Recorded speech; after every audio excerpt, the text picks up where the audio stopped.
Okay, well, welcome along to our panel discussion today. My name's Tullis Rennie. I'm a composer based at City University of London and our research centre, SPARC, SPARC, which is Sound, Practice and Research at City. And with me are Jonathan Higgins, Lilja Ásmundsdóttir and Liz Lassiter.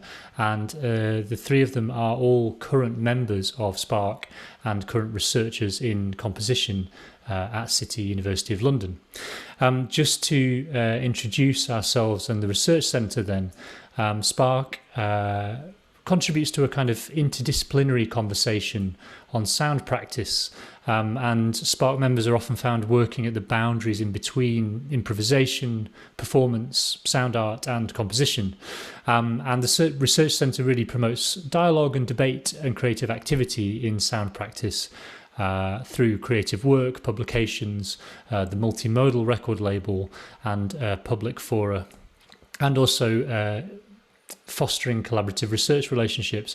And I think many of those things are present by us presenting as part of CMAS's Visiones Sonoras today, by fostering a collaboration with the two research centres and talking about creative practice and sound together with these composers here, which will also be a programme that we present as part of the festival.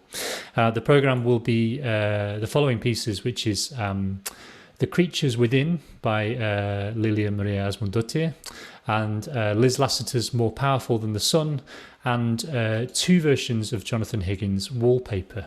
So to begin with, I've just invited all three composers to describe their work and to talk a little bit about the making of the work. And there seems to be to us some commonality between the three pieces and the three working practices, particularly in terms of collaborative practice, also in strategies of disruption, I think, in certain ways, and finally in explicitly indeterminate performance situations.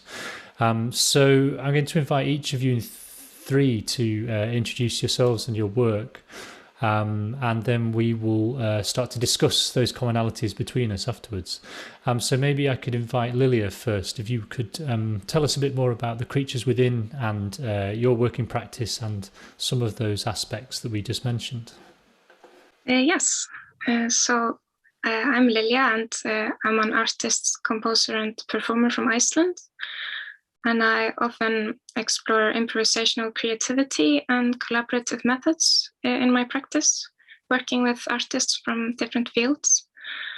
And in this piece, The Creatures Within, the video shows different perspectives from an installation for the audiovisual sculpture Hulda that I made in 2017. Or the sculpture was made then, but the piece is from last year. And I have been working with some dancers, which are not present in the video, but in the installation itself, they will be there. And we have been, during this time, we have been exploring how to kind of bring their physical presence into the sound world. So since we haven't been able to meet in person, that was our approach. And you can especially hear it towards the end of the piece, all these creatures moving around. So yes. Thanks, Lilia. That's great. And we're going to get deeper into the work and your collaborative practice as well in a second. Jonathan, would you be able to tell us a little bit more about yourself and Wallpaper? Yeah, hi. So I'm Jonathan, composer, sound. I don't know, make sound, do things for sound sometimes. So yeah, Wallpaper was composed during the first lockdown in the UK. For coronavirus, and was supported by Sound and Music. Thank you very much.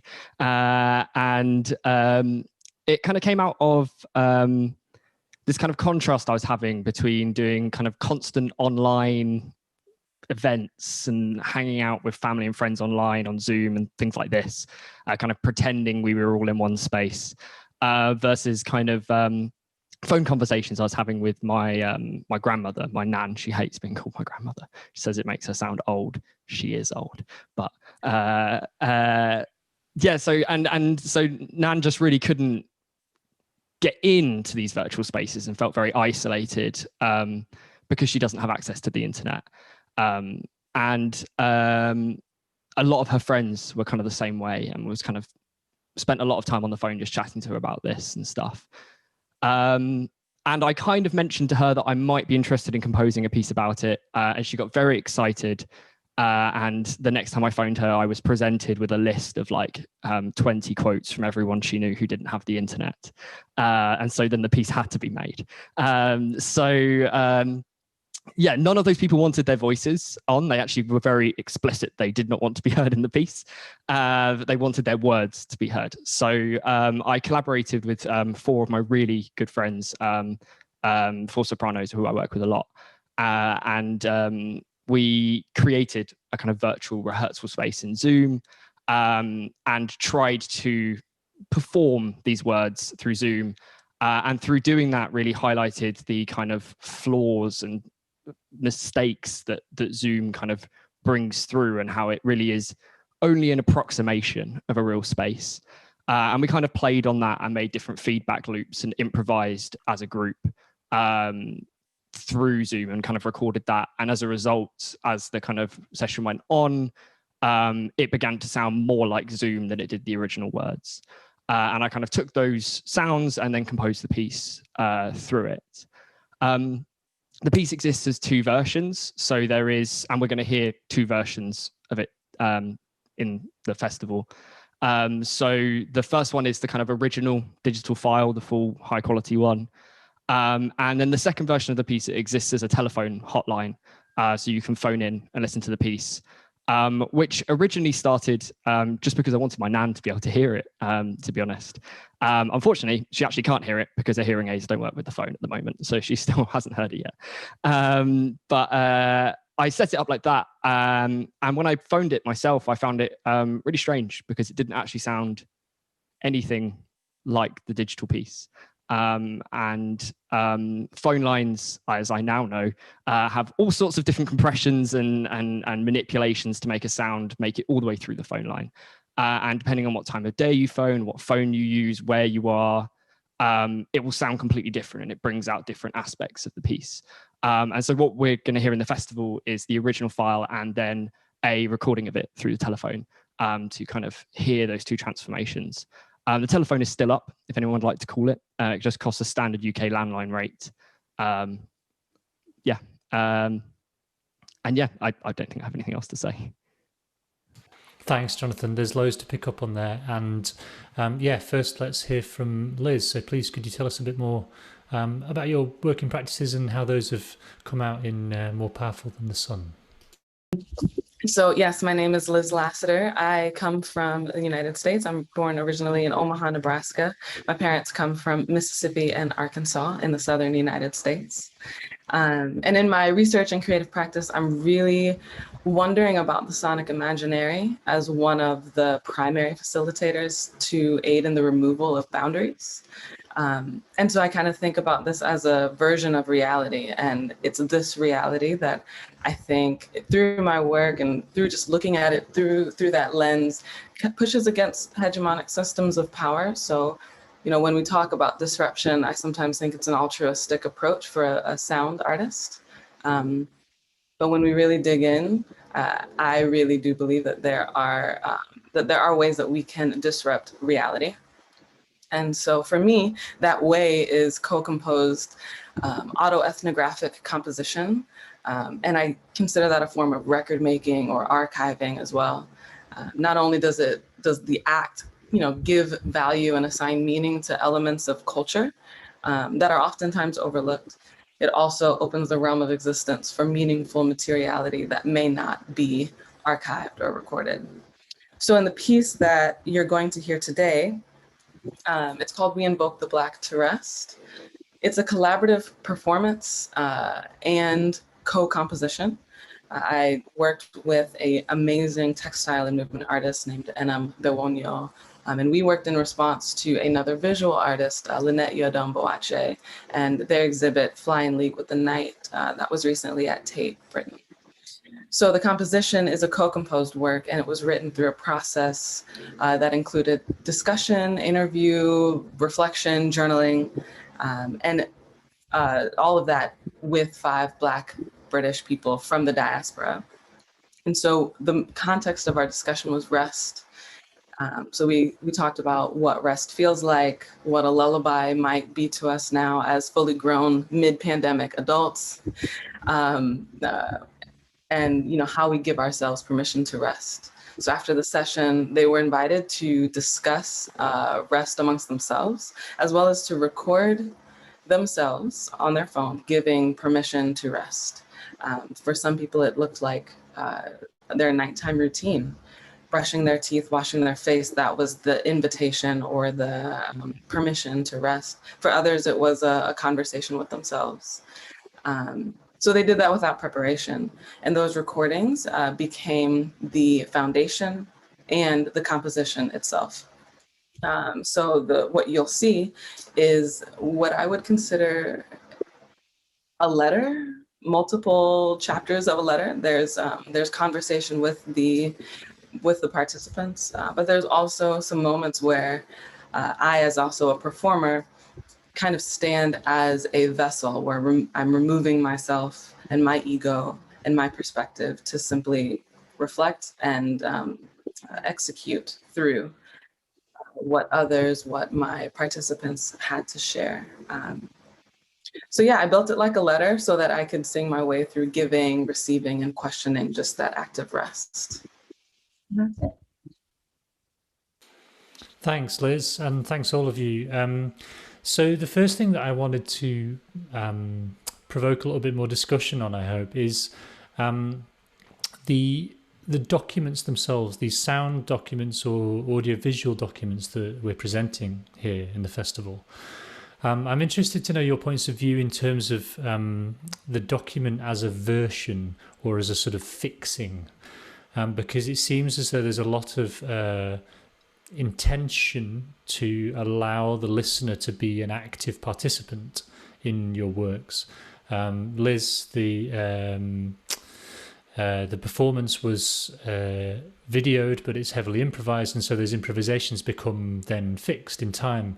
Lilia, yours is an installation work, and you've really found an exciting way, I think, to kind of document it, but it's definitely not the full experience. It's a version or sort of builds on that. Jonathan, with the telephone piece, every individual listen, even on the same phone line, is going to be quite significantly different.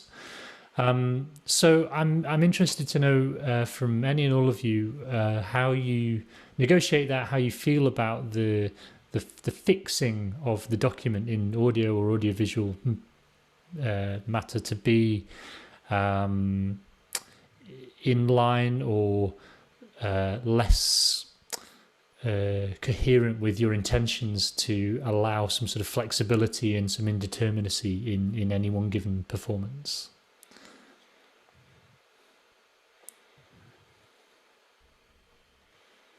I'll kick us off. Yeah, it's a really tricky one. Something I play with a lot is this, particularly with this idea of kind of like fixing sound and unfixing it through that process. And the telephone line was just one of these kind of beautiful examples that like we kind of talk of fixed media as if it is unchanging, but it really isn't. Like the phone line isn't generating a new version, it's playing the exact same file every time, but it comes out completely different every time because of the kind of manipulations of noise acting on it in the system. And it's a strange one to then pin down. Recording the phone line and then presenting that recording as we're doing in the festival is this kind of weird fixing of something that was unfixed and then fixed, and then and I don't know that I necessarily have an answer of how I feel about it, other than it's slightly strange, but potentially necessary, I suppose. I would encourage people to phone the phone line themselves and see how different it can be. But it's kind of necessitated by how we have to mediate things, I suppose. Yeah, so I would also encourage people to phone the phone line, and that appears in the program note alongside the concert. Also, your Bandcamp, Jonathan, documents a number of different instances in quite a variety of phone types, or listening positions, I guess, different types of technological mediation within that world of phoning a single phone line. Yeah, so the listener starts to get a sense maybe of the variety by through your sort of presentation of individual versions of the quote unquote same piece, right? Yes. So I made 3 versions of it to try and show some of the breadth of changes that can happen. But it's still kind of strange to then fix those, because I think the manipulations aren't necessarily, they come to have a slightly different meaning on kind of like re-listening. It's more about that kind of transformation in the moment that makes it quite so interesting.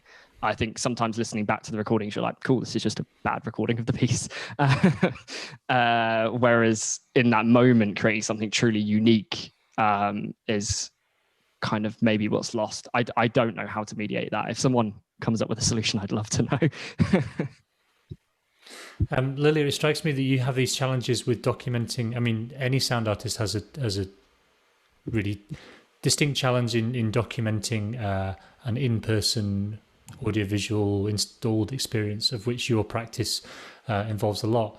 Can you talk us through a little bit more detail of how you went about making some sort of artistic decisions in the version or the way in which you're presenting the work for this concert? Yeah. So I would say that one of the main effects of the visuals that the audiovisual sculpture projects into the space is kind of being immersed in the light of the visuals. And that is something that is kind of impossible to translate to an online experience. So I started kind of looking for how to bring attention to certain details within the installation. Like there are some zoomed in perspectives in the beginning. So exploring the piece through the camera lens is kind of interesting, because then you can really explore these details and show the audience maybe something that they would experience differently in the space, since you have the bigger context of the installation. And I think that might also be something that influences me, when I set up the installation later on, to kind of how to bring the audience's attention to these details maybe, and how they can be represented in the bigger context of the installation. So yeah, I would say that's the main thing. So do you think it's about, rather than sort of fighting or contesting the idea that you have to try and present the whole space, it's sort of actively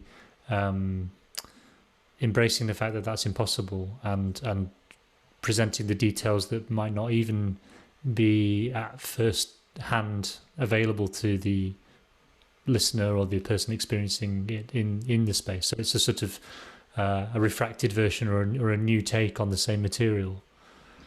Yeah, I would say so. And yeah, there's a lot of bringing attention to that instead of trying to show the whole thing.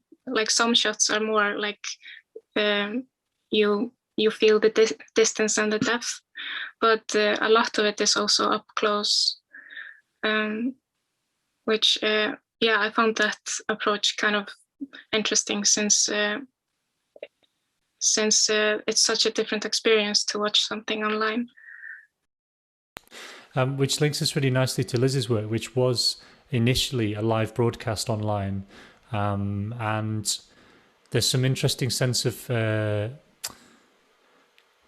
layers of collaboration, I guess, because there's the visual art, the exhibition, which is on the walls of the Tate Gallery, inside which you are performing in collaboration with a movement artist.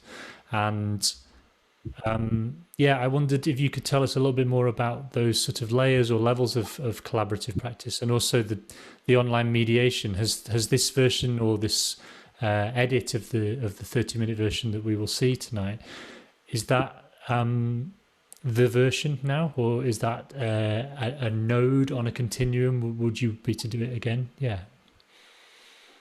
Yeah, just to kind of backtrack a little bit, when you were asking about documentation, the word encounter really came to mind for me, and almost pushing back against the idea that it was a documentation of sorts, and rather just an encounter that was packaged to be presented. And I don't know if that's even really different than, you know, a fixed documentation, but I like to argue with you sometimes, Tullis, so here we are. And so when I think about the piece as a whole, I don't think about just the performance or even just the recorded performance, but the whole engagement between the audience and the performance. That itself is the piece. What a watcher, a viewer, or a listener does after they've listened and viewed the piece, that completes the piece. Because it's again, I'm really leaning into this relinquishing of control. And so for me, I realize that the piece in its totality can include someone else's response, reaction, action afterwards. So that's just that point. No, I don't think that the clip that we're going to see today is the full piece. It is admittedly the easiest way to present it for people who don't have 30 minutes to sit and watch. And so, like, I would encourage everyone to phone into Jonathan's piece. Yes, take a minute and listen to take 30 minutes and listen to the piece in its entirety, because there was a lot of attention, both provided by NM, as well as Lynette and myself, to create a transformative moment for ourselves. And so it is admittedly difficult for one to grasp that in person, let alone on video in just a short clip. So I think that there is a version that exists that's shorter. There are valuable pieces of the clip, hence why I've presented it to you all. But there is a journey that is involved in this. So. Thanks, Liz. And if I can come back to you, maybe you could just expand a little bit upon the collaborative work. Mm-hmm. How, and this question then will extend back to Lilia and Jonathan. How comfortable do you feel about the level of authorship that you might be attributed by saying, hello, this is my piece tonight, when there is a relatively strong degree of reliance around collaborative aspects in either the making or the performing or the conceptual creation, whatever it might be, in all of these works, which makes them all the more rich, and they wouldn't have happened had it not been for your creative input, your departure points, your intentions, your framing. So where do you sit in this sense of attributing the authorship of the collaborators that you work with, and how do you balance that with also presenting this as part of personal practice and indeed creative practice as research? Yeah, so when I first started working in a collaborative way, more intentionally around experimental sound practice, I felt an immense sense of responsibility and servitude. And so when people ask me or say, this is your piece, Liz, it's very easy for me to say, no, actually, this is our piece. These are my co-participants, my co-collaborators or co-composers, depending on how we've worked it out together. But that doesn't mean that I know exactly how to handle this. This is a struggle. We live in a society where, we need to be credited. And interestingly, as I'm working to heighten, excavate, or archive the voice of Black women as it comes out of their bodies, I find myself silencing my own in a way so that it is egalitarian. And so right now, that's the reflexive struggle that I'm trying to understand. So I don't have an answer for that part, but it's just the problem that I'm inhabiting right now. Thanks, Liz. And yeah, I think that is the answer, isn't it? Is to inhabit in practice. You know, that's, as artists, that's what we can do. Lilia, I wonder how these aspects affect your framing, presentation, understanding of your work. Again, which is highly collaborative. And I would also encourage everyone, whenever possible, to experience some of Lilia's work in situ, because it really invites the listener participant to sort of explore themselves the spaces that you create. But yeah, how do you frame your collaborative element to your practice?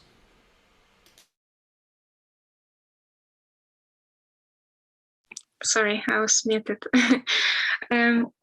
Yeah, so I've been creating some, like, what I like to call living sound sculptures, with the aim of creating a space of creative openness, which kind of gives like a common ground for the art disciplines. So there are like the artists that I'm working with, like, they get to know the sculpture and its possibilities, and that kind of becomes like our shared language, which we can explore. And the idea is that the sculptures, they do not represent like a specific end product, but something that's like takes on a life of its own, kind of. And so the idea is that I try to create like the conditions for a collective thought, which elicits ideas that do not belong to just me, but us as a group. So then, for example, with this piece, I would like start by sending some material to the dancers and explain like the general concepts, and then we try to find how they can exist naturally within the piece. So they have like a big say in how they approach the installation. And usually I start with just working with one-on-one with each collaborator, so each individual can create like their own connections. And it is really interesting to see like how the approaches can differ, or even how they are sometimes similar even between different disciplines. Yeah, and then after that, the collaborators are kind of all brought together, and we see how our ideas that we've kind of generated on our own influence each other. Mm-hmm. Thank you. Yeah, that's really great. And there's a lot to be said there for the way that links into Jonathan's approach. There seems to be, Jonathan, as well, some sort of embedded collaborative practice in the very departure points for your works, which are then more or less available for the listener, depending on, I guess, their context. How much do you, how much of your creative approach is involved in kind of making a bit more opaque those initially quite evident collaborations? I don't know. I think often when I'm working, there will be kind of layers of collaborative stuff. And I think, yeah, sometimes stuff does get a little bit lost along the way, potentially. In this case, that was quite deliberate for the kind of words. As the piece goes on, you kind of lose that initial, the initial words from my nan and her friends, which was kind of representative of them being kind of not able to participate. But yeah, I think it's tricky. And I think one of the reasons that kind of collaborations kind of can sometimes seem like they're disappearing is because I personally feel quite uncomfortable generally with the idea that almost anything I make is made by me, and it's mine, and it's got my name on it, because it's not. This piece is a collaboration with like about 15 people. It's got my name on it because I needed to write 250 characters about who the composer was, and I needed to slap something on so someone else would give me some more money to compose some more music with a load of other people. but I think we don't really acknowledge how collaborative almost all music making is, and that this is something that I try and work with a lot with, particularly a lot of my other pieces as well. I keep telling performers that they are also the composer, and they get quite uncomfortable about that. Even within this piece, like the audience, particularly if you phone into the phone line, you're the composer. You're composing your version of the piece. This is your collaboration with me at that point. And I think that's one of the reasons that we sometimes maybe view these collaborations as being hidden, is because actually they're there all the time. That's how music is made, and you experiencing it is also you controlling your version of the piece and the way that you listen to it, and kind of building off what you were saying, Liz, that their experience after the piece is part of the piece.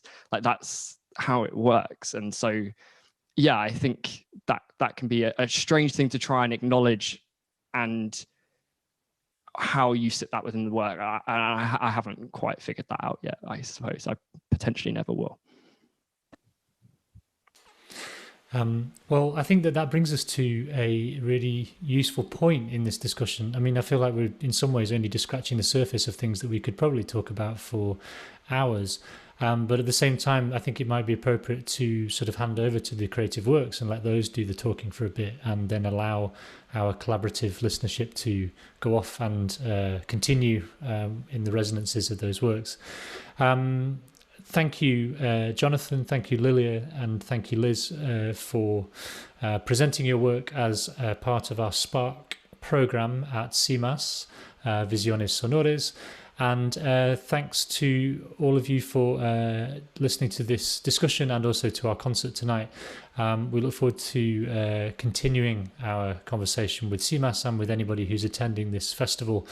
So please come and visit us at SPARC, that's SPARC.London, and you can find out about our members and about our most recent work there.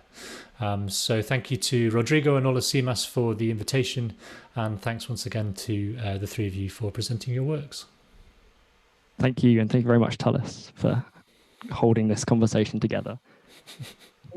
Yeah, thank you.